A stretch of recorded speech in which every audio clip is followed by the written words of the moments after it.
जय श्री महाकाल, जय माता दी। दोस्तों, कैसे हैं आप सभी।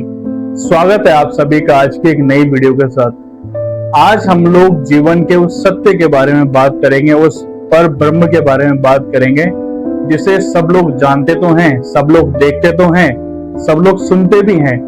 बचपन से ही हम लोग, हमारी जब वृद्ध आश्रम पे हम पहुंच जाते हैं, हम लोग बुजुर्ग हो जाते हैं, जब से ही हम लोग हमारे आसपास इस तरह के वातावरण को देखते हैं, सत्य को जानते हैं, लेकिन फिर भी इसे नकारते हैं। आप सभी लोग सोच रहे होंगे कि मैं आज किस विषय में बात करने वाला हूँ। आज मैं बात करने वाला हूँ मृत्यु के बारे में, राम नाम सत्य के बारे में। जब भी हम कहीं से निकलते हैं, हम लोग देखते हैं कि कोई शव यात्रा निकल रही है, तो अपने आप हमारा सर जो होता है वो झुक जाता है, हम लोग उसे प्रणाम करते हैं और एक उच्चारण हमारे कानों में सबसे पहले गूंजता है, वो है राम नाम सत्य है। सत्य बोलो गत्य है। क्या मतलब है इसका? बहुत से लोग जानते होंगे और मेरे बहुत से भाई बहन, बहुत से मेरे मित्र इस चीज को नहीं जानते होंगे। आज हम लोग उस सत्य के बारे में बात करेंगे जिसे जानकर भी सब लोग अनजान बने हुए हैं। चलिए वीडियो शुरू करते हैं।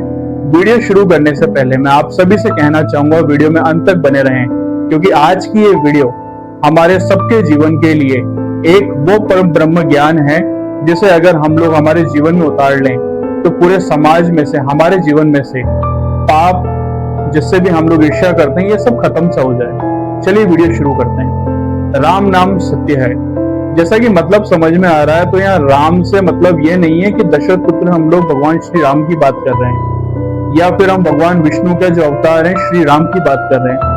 ये राम नाम की बात है। राम का अर्थ अगर हम लोग सीधा सीधा जाने तो राम के अर्थ का रा जो है, इसका मतलब होता है अग्नि, यानी कि आपके जो पाप हैं, आपके जो भी आपने गलत काम किए हैं, वो आपके अहंकार को जला करके भस्म कर देता है। म का अगर हम लोग मतलब जाने तो उसका मतलब होता है कि आपको शांति प्रदान करना, यानी आपके पापों को, आपके जो भी गलत काम है, आपके अहंकार को जला करके भस्म कर देकर आपको शांति देना, इस चीज का नाम है राम। आपने सुना होगा, जब भी हम लोग हमारे गांव में जाते हैं और आज भी सुबह जब हम लोग मॉर्निंग वॉक पे जाते हैं, मंदिरों पे जाते हैं, तो हम लोग पंडित से, जितने भी पंडित जी होते हैं, उनसे एक ही उच्चारण करते हैं, जय सिया राम, जय श्री राम। तो क्या है इसका मतलब? ये भगवान राम के नाम के साथ साथ एक मन को शांति देने का भी एक उद्घोष है।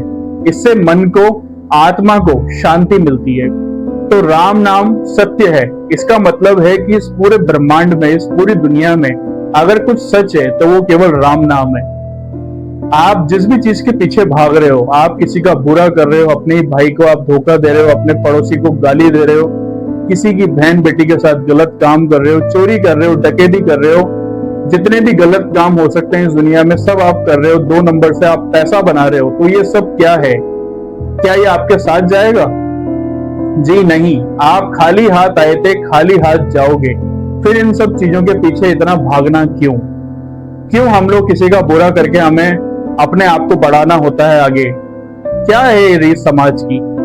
ये नहीं होना चाहिए, क्योंकि जब हम जन्म लेते हैं तब भी हमारा जन्म खाली हाथ होता है, खाली हाथ होता है, कुछ भी हमारे हाथ में नहीं होता है। जब हमारी मृत्यु होती है तब भी हमारे पास कुछ नहीं होता है, केवल होता है तो राम नाम का आधार, आपके किए हुए पुण्य, आपके किए हुए सत्कर्म, आपके कर्म, जो आपकी आगे की गति में, आपका जो सफर है नया, जो आपके जीवन का अंत अस्थि प्रारंभ, जो आपका अंत हुआ है, जो एक नए प्रारंभ की ओर आपको लेकर के जा रहा है, जो आपके किए हुए सत्कर्म है, आपके कर्म है, वो ही आपको मोक्ष की ओर ले जाएगा। यानी कि जन्म मृत्यु के बंधन से आप मुक्त हो जाएंगे अगर आपने अपने जीवन में अच्छे कर्म करें। बहुत से लोग मरते वक्त जो उनका आखिरी क्षण होता है उसमें राम नाम लेते हैं, उन्हें भागवत जी सुनाते हैं। तो क्या केवल जिंदगी भर आप पाप करें और अंत में आपको भगवान याद आए तो आपकी मोक्ष हो पाएगी? ये जवाब अपने आप में एक बहुत बड़ी पहेली है। मेरे हिसाब से, जो मेरी विचारधारा है, जो मेरा मस्तिष्क मुझसे कहता है, मेरी अंतरात्मा मुझसे कहती है, अगर मैं इस सवाल का जवाब आप सभी को दूं तो जवाब होगा नहीं। जीवन भर आप पाप कर रहे हो, जीवन भर आप सभी को धोखा दे रहे हो, सभी का गलत कर रहे हो, सभी के अधिकारों का हनन कर रहे हो, और मरते वक्त आपको प्रभु का नाम याद है, भगवान का नाम आप स्मरण करो और सोचो कि आपकी गति हो जाएगी, आपकी सुगति हो जाएगी, आपकी मोक्ष हो जाएगी, तो ये बिल्कुल गलत है। इसीलिए समय रहते आप अपने कर्म अच्छे करो। आज अगर ये वीडियो आप देख रहे हो तो आज से ही आप खुद के साथ ये वचन लो, प्रॉमिस करो कि आज से आप किसी का बुरा नहीं करोगे। आज से किसी के भी पीछे गलत कुछ भी मत करो, किसी की बुराई मत करो, किसी के भी अधिकारों को छीनो मत, सभी की मदद करो, क्योंकि आपके किए हुए कर्म ही आपके साथ जाते हैं। चलिए अब जानते हैं, हम लोग जब किसी की शव यात्रा जाती है तो बहुत से लोग इसको अशुभ मानते हैं। तो ऐसा क्यों? बहुत से लोग जब शमशान घाट जाते हैं, जो हमारी आखिरी पड़ाव है हम सभी का, हम सभी हिंदुओं का, हम सभी सनातनियों का जो आखिरी पड़ाव है, वहां जाने से लोग कतराते हैं। ऐसा क्यों? वो शिव का द्वार है, वो मोक्ष का द्वार है। वहां जाकर के आप अपनी गति में लीन होगे, आपकी सुगति होगी, तो वहां जाकर के आप कतराते क्यों हैं? ऐसा नहीं होना चाहिए। बल्कि वो जो यात्रा निकलती है वो उस बात का संकेत है कि आपकी ये जो यात्रा है यही सत्य है। आज ये किसी और के साथ है, कल ये आपके साथ भी होगा, क्योंकि मृत्यु जो है ये मृत्यु लोक है। जो भी यहाँ पे जन्म लेता है उसका मरना तय है। तो फिर मौत से पीछे भागना क्यों? मौत एक अटल सत्य है जो सभी को आनी है, तो इससे भागे नहीं। ये वो सत्य है जो आप कहीं भी रहें, किसी भी सुरक्षित जगह रहें, कैसी भी जगह बैठे हो, भगवान ने जितना आपका समय लिखा हुआ है उतना ही आप जीवन व्यापन करेंगे इस मृत्यु लोक के ऊपर। यहाँ कुछ भी परमानेंट नहीं है, सब टेम्परेरी है। आज जो चीजें आपके साथ है वो कल सब चीजें किसी और के साथ भी होंगी। सो कभी भी अहंकार ना करें, घमंड ना करें, अपने अच्छे समय में किसी की बुराई ना करें, किसी को नीचा ना दिखाएं, सभी की मदद करें, सत्कर्म करें, अच्छे मार्ग पर चलें, सत्य के मार्ग पर चलें, तो आपकी गति, आपकी मोक्ष होना बिल्कुल तय है।